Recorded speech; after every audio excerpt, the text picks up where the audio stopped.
because this is better for a lot of for the seniors and for the disabled.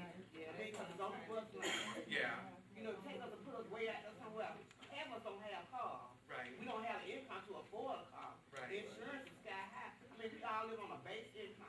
Right. I mean, what do they think we're supposed to do? Right. And the likelihood of you using your voucher in this vicinity in downtown Atlanta is very low, because the majority of the vouchers, a study has been done also by Georgia State. This was Deidre, who was one of the two people running the survey.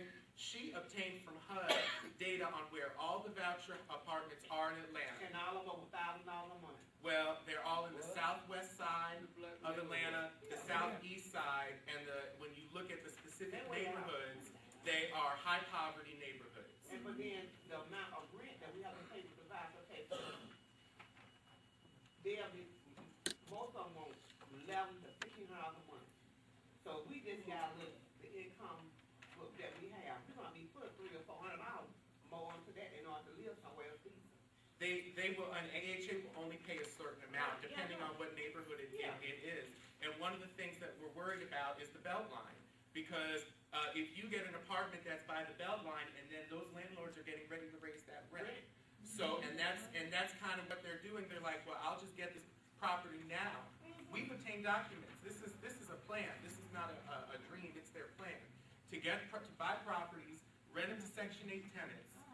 Let it sit. They're only required to keep you off for a year, and then raise that rent. And oh well. So that's another problem. I mean, $1,000 a month.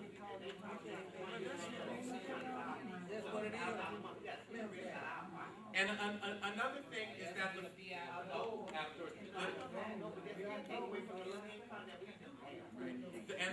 the funding for the vouchers has to be approved by U.S. Congress every year. That's another thing.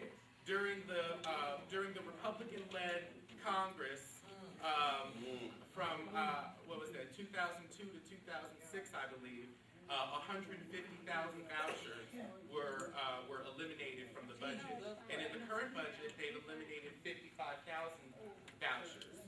So the funding for the vouchers is going down, and meanwhile, the evictions are going up. And we also have, the studies have shown that the people who get vouchers usually only keep them for about 3 or 4 years. What? Usually only keep them for, because they terminate vouchers. And actually, one of the, housing choice, that's actually what they're calling it now. But I don't know what the choice is, but go ahead. Okay.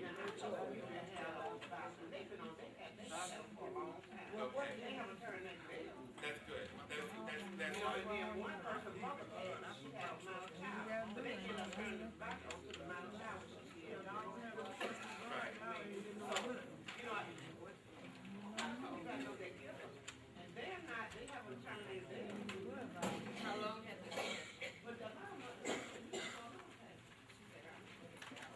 Well, some of them been in for quite a while. I mean, for a long time. And you know, but you have to understand too that the voucher really is the same thing as Section 8.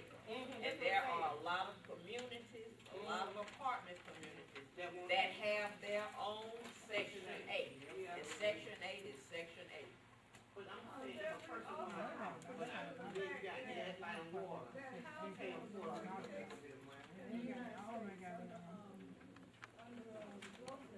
right. And they've been trying to phase it out over the last few years. And they cannot possibly, in all their consciousness, phase out housing when there are so many people who need homes.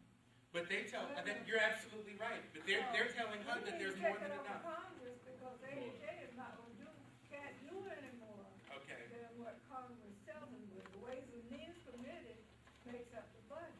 Okay. So. Okay. Actually, I have with me a letter that the RAB board already prepared for Congress. If anybody wants to sign on to it, I have a copy of it here. I seen Congress John Lewis and Von Sion last week. Well, that's another story. I'm trying to go inside me. No one that says inside me. Because they're doing something. Yeah, I'm getting. Von Sion, they're doing something.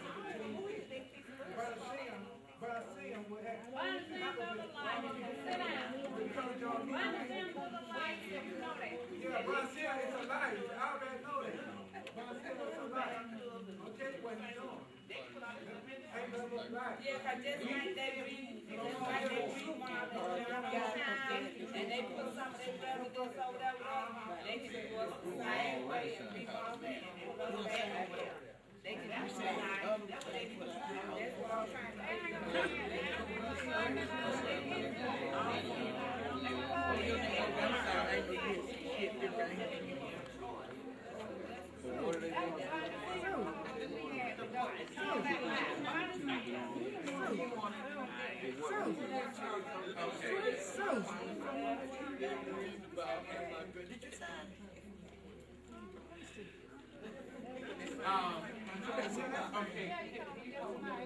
Okay, please come back to order. Okay, I'm gonna pass this around.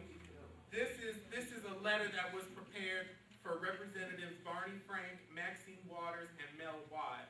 It was originally for the RAB board, but what I just scratched out presidents and put residents, and I scratched out citywide, and I just put Palmer House on here. Okay. So that way we'll send in both. So we need to sign this. If you would like to, this is asking for Congress to look at the demolition applications. Because the applications for Palmer House have been sent into HUD already. They were sent in February. If it wasn't for probably Ms. Rayton, they probably would have been approved by now. Yeah. But we've been, a lot of people have been working together to send in some additional information besides what AHA has said. So what we're saying to Congress is, we're not sure that HUD is going to do their due